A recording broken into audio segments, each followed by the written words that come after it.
Now, in the next 3 seconds, I make $1/3 or I lose it. I can't say, BlackRock I can't speak for, but I worked for State Street for 3 years.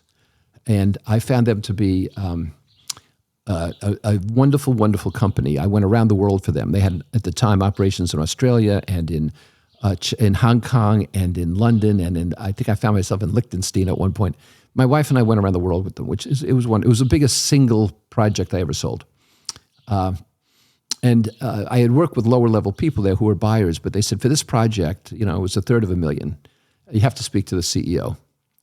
And his office was about 3 times a wedding ballroom. When you got there, the secretary gave you a cup of coffee and binoculars so you could see where he was. And the place was festooned. He was a decorated military officer. It was festooned with mementos and awards and everything else. Marsh Carter was his name. And I sat down across his desk amidst all this.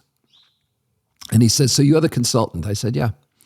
He said, listen, during my watch, 5 years, during my watch, we have improved our net profit by an average of 22% a year.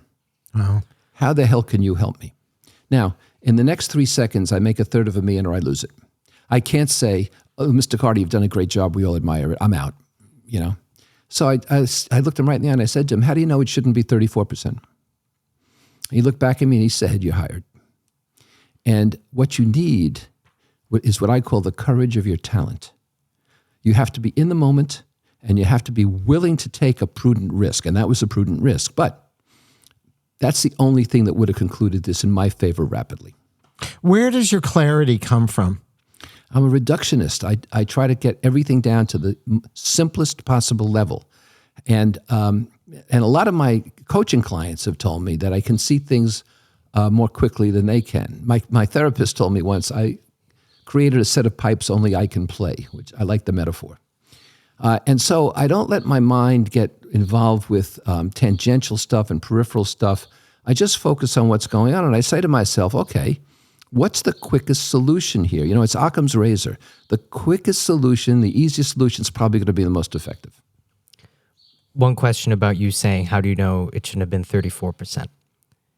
I'm sure that works sometimes, but not all the time. So what? What do you think your success rate is? Well, my success rate would be 95%. Okay. And then it does work a lot of the time. Well, for me it does, because I say it with a conviction of expertise that people do not argue with. And therein lies the message. Unless you're totally convinced, it's the delivery in which everything Alan says, he believes 100%.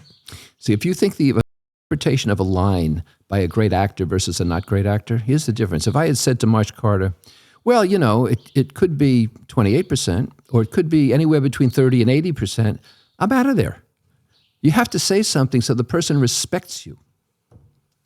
Going back to the Mercedes CEO, but respect and fear. That's where I want to go with this, but go ahead. But his message to you is, you have to respect yourself. Yeah. You have to walk into there like Alan does, and this is the deal.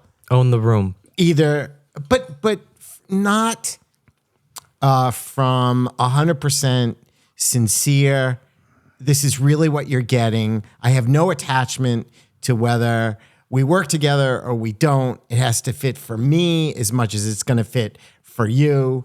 And if it comes together, boom, we're good to go.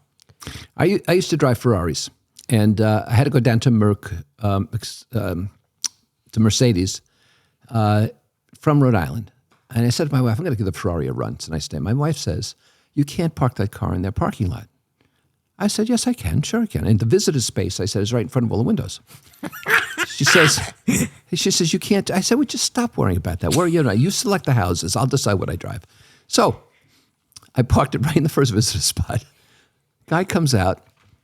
He's not my client, but he's an executive vice president. He says to me, is that your car? I said, yeah. He says, I drive a Testarossa. Come into my office. So we chatted about Ferraris. I had a new client. I said to my wife when I got home, another marketing investment. That's what this car is. And it's truth. He had the feeling he wanted to drive that Ferrari down to the Mercedes dealership. Didn't think about it. Just go for it. You work for Mercedes headquarters. Are you going to think a lot of a consultant who's got a 6-year-old used car? I don't think so.